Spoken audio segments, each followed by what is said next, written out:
3 fires in less than 3 hours. Wednesday was another busy day for firefighters, and tomorrow things are expected to get worse.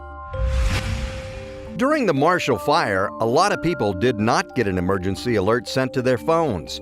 This time, many people in Boulder County did get an alert to evacuate immediately. And tonight, the Denver Nuggets need a win at home in Game 3 of their playoff series against the Warriors. They're down 2-0, but they're not out. 9 News Mornings starts right now.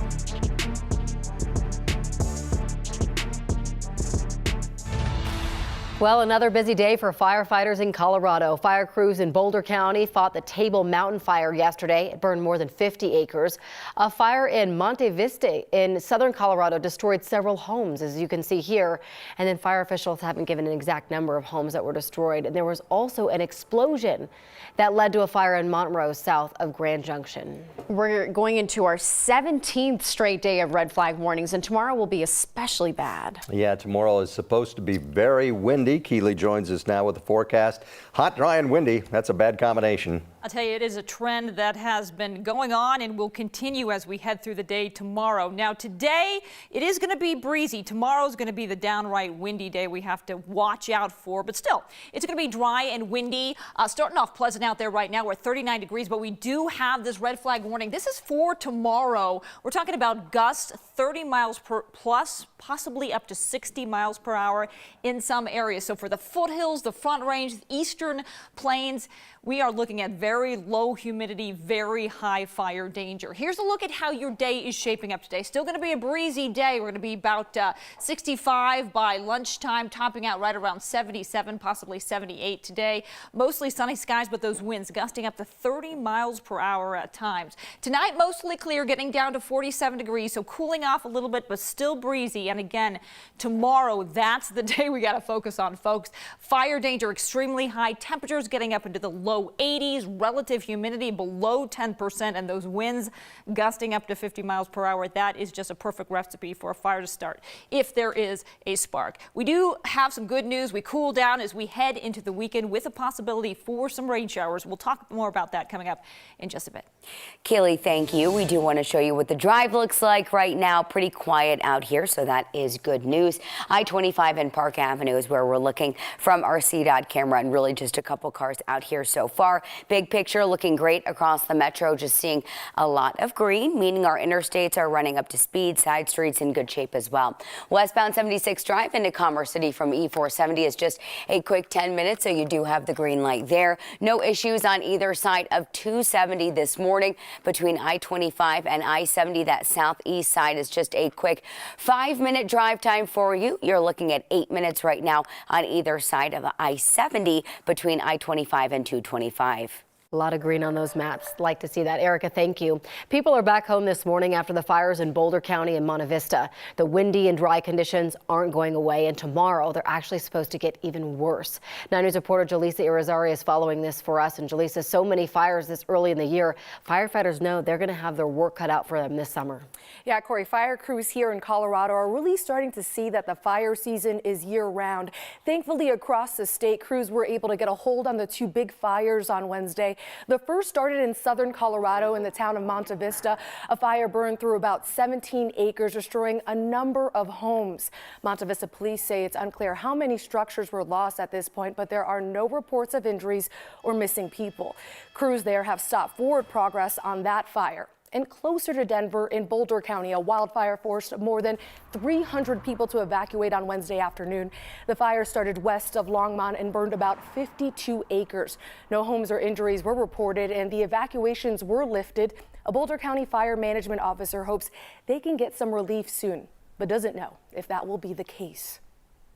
The forecasts don't look promising, the ones that I've seen. And, you know, if this is kind of the precursor for the summer, then yeah, it's going to be a long year, and I know I'm not the only one that thinks that. Thankfully, help is on its way. Agencies are bringing in seasonal firefighters to help out with the peak season. Those extra crews are arriving right now to places like Boulder County, and Gary, they're expected to be here until next winter. All right. Well, at least they're getting some help. Thank you very much. Many people who lived near the Table Mountain fire, that's the one in Boulder County, they got a text from the county yesterday telling them to evacuate.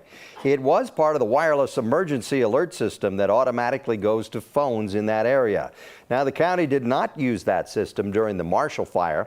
They did get access to it in 2019, but the emergency management director told us they were too busy with the pandemic and the Black Lives Matter protests and the other disasters to finish setting up the system. The city of Boulder had it done last month just in time for the NCAR fire. Some of the alerts went to phones outside of the evacuation area yesterday. That is to be expected. They say the system can have a hard time precisely locating some cell phones that are older, even if they're just 2 years older.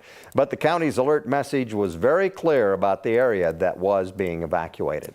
Now, the third fire yesterday started after an explosion at a medical supply store in Montrose.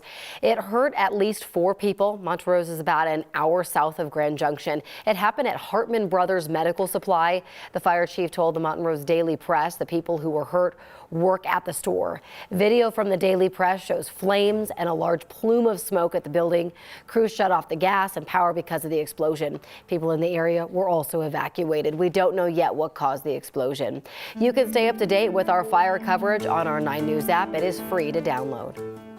New this morning, we've learned the name of the man who died in a crash in East Denver on Sunday. Medical examiners say Victor Halsey Sr. died from his injuries after a crash at Syracuse and 14th Avenue. A driver blew through the red light, hit him in the car that he was in.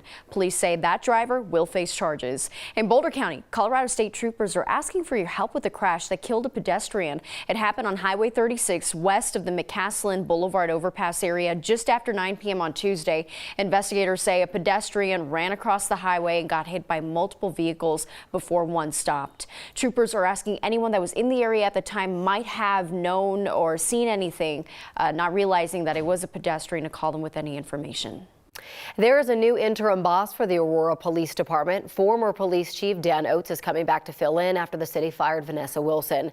Dan Oates was chief for nearly a decade and led the police response when the Aurora Theater shooting happened back in 2012. He left Aurora 2 years later, became chief in Miami Beach before he retired from law enforcement back in 2019. He'll now be in charge of getting officers on board with the consent decree. It's a legal agreement to improve practices within the department, which includes use of force and recruitment.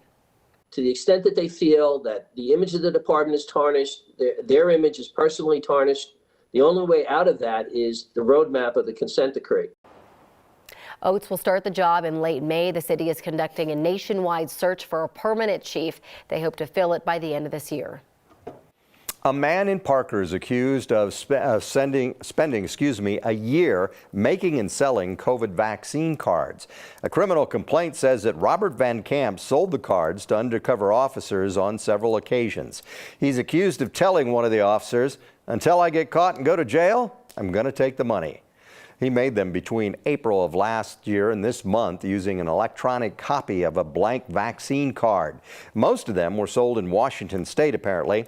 They were printed using similar paper and ink, and they were apparently visually identical to the real ones that the CDC gives out. His partner in crime is not named in the complaint, but that person apparently lived with Van Camp and also had called a top security clearance, said he had a top security clearance. They are accused of making thousands of dollars selling these cards. Van Camp was arrested this week in Colorado. He was released. He had to surrender his passport, and his travel is under restriction.